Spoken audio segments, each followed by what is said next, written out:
Have you ever had a day that throws you a curveball in the best possible way? Like you're not even ready or equipped for it? But guess what? That's exactly what happened to me today.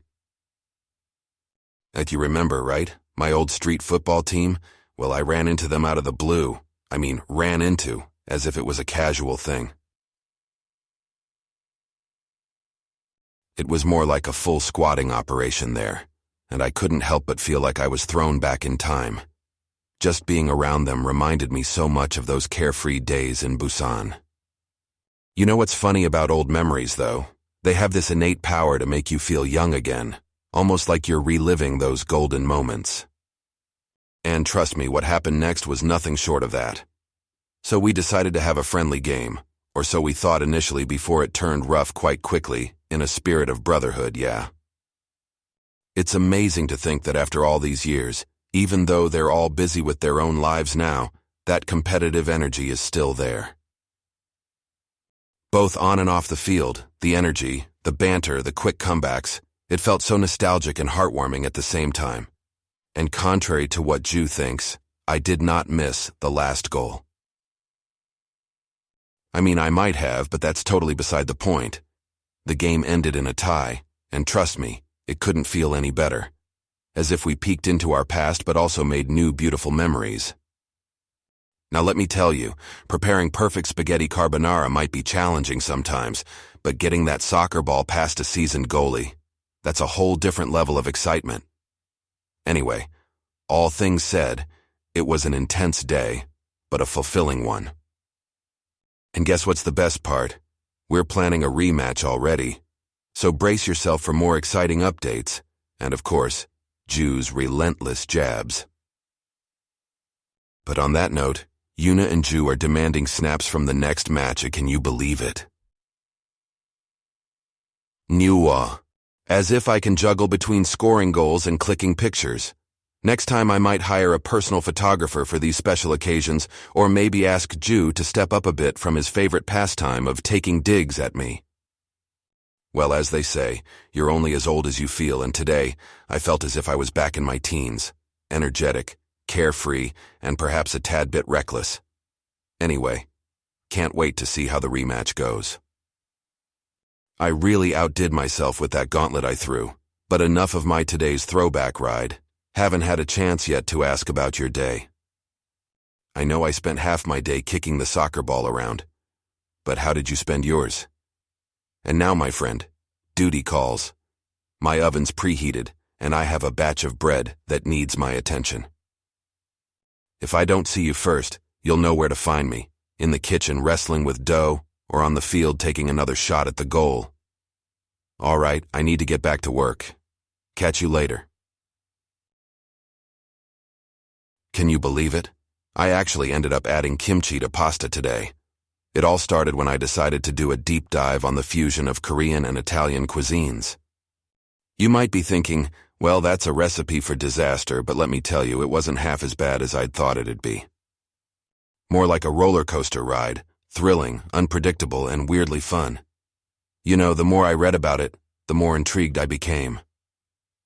There's just something about exploring the uncharted territory of food, where you don't know what each new combination will taste like. Of course, it had a few hiccups. Initially, my pasta turned out slightly overcooked and the kimchi a bit overpowering. But hey, even the greatest chefs have their kitchen disasters, right? All the fun I was having made me want to share it with others, so I started drafting a blog post about my experiments. Haha, imagine all those food bloggers freaking out when they read about kimchi and pasta. And guess what, our friend Samantha, from the blogging community, she was a ton of help. We had some of the most enlightening conversations about food. Her ideas and suggestions really gave me a fresh perspective. On another note, our chat room was abuzz today. Ju seems to have cracked a new code at work. Feels like he's found a new recipe, but for numbers. Good old Yuna. You should have seen how she jumped into the conversation with her usual exuberant energy, boasting about her salty sea tails. Ju even joined in the pasta appreciation ceremony. He's curious to taste my fusion dish now. I think we should have a potluck once it's all ready. Bring everyone together for a taste-testing crusade. I can't help but chuckle remembering Yuna offering to dive for seafood ingredients. I mean, the idea of adding fresh, hand-picked marine delicacies to the mix, it sounds incredibly intriguing now that I'm picturing it. You know, actually incorporating our novelty ideas into the cooking process would be a fitting tribute to our crazy inventiveness. Now that I've committed to this fusion project, I find myself daydreaming about new dish ideas.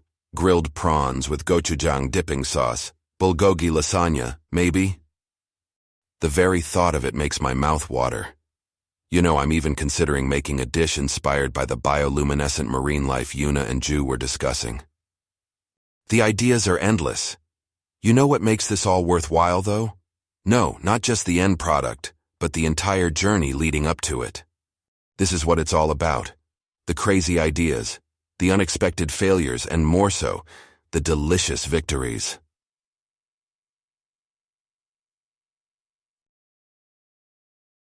Remember how I mentioned about my deep dive into Korean-Italian fusion last time?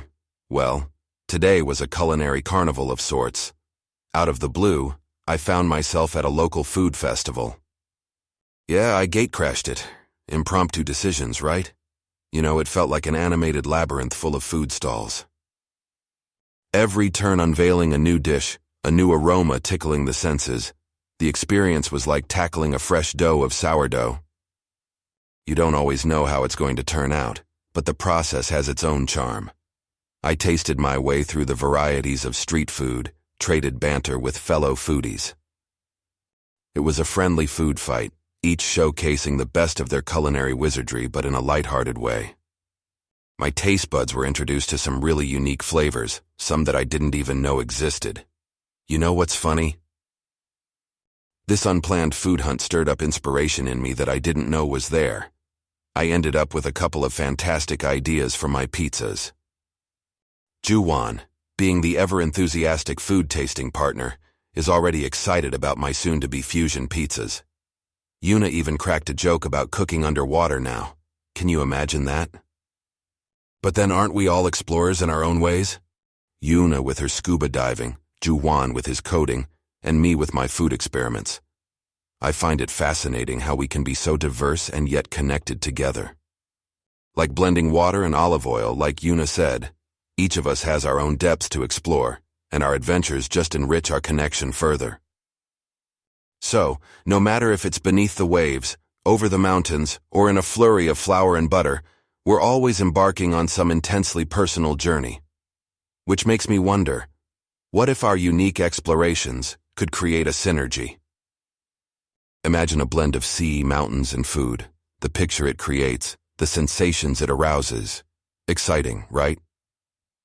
Speaking of which, I actually entertained the idea of trying out underwater cooking. How cool would it be to cook a fish right there in the ocean, eh? Well, that was my food-filled day. It's the kind of day that makes you glad to be alive, you know? Enthusiastic people, warm interactions, a festival of flavors. Every moment had its own taste. It was a whole new side of Seoul that I explored today. I realized that even in the most familiar places, you can discover something novel, something spectacular, if you're open to it. Amidst all the hustling, I felt a kind of synergy with the place, with the people around me. Everyone was there for the love of food. It was a magnetic atmosphere, and reminded me yet again why I do this every day. The thrill of creating new dishes, the joy of seeing people relishing food. It is a fulfilling journey with ups and downs, but all leading towards one thing, one goal that binds us all, the love for food. Now, as the day ends, I find myself once again in my zone, the kitchen. There's a certain calmness here that soothes me. Speaking of the kitchen, my oven's buzzer just went off. I need to get back to myself before my bread decides to burn itself for my negligence. Truly, a chef's job is never done. Anyways, let's catch up again soon. Till then, take care and keep me posted about your adventures too. Bye for now.